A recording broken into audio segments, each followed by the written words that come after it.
First and foremost, I hope that you and your family and friends are keeping safe during these very difficult and challenging times. Thank you for submitting an application to study on the Lampeter campus, University of Wales, Trinity St David.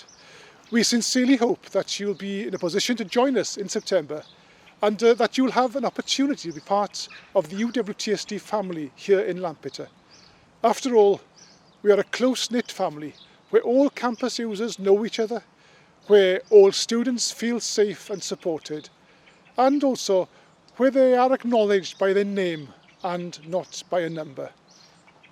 And given the current circumstances, that emphasis on belonging to the UWTSD family, to the campus community, I would argue, is as important today as it has been at any time during the university's proud history.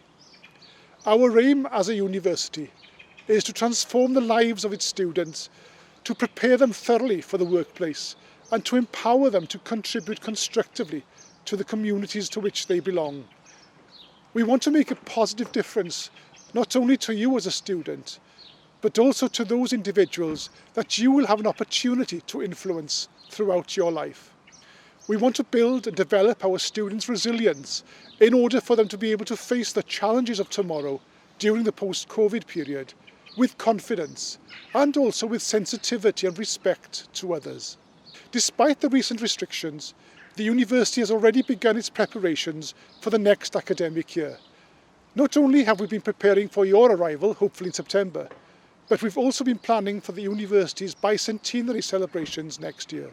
You'll be matriculating at UWTSD, where higher education in Wales began, at the perfect time, just in time for the party, just in time to become part of history. May I wish you the very best during these next few months. Do look after yourself and your family and friends, and we look forward immensely to welcome you to the University of Wales, Trinity St David, and to Lampeter in September.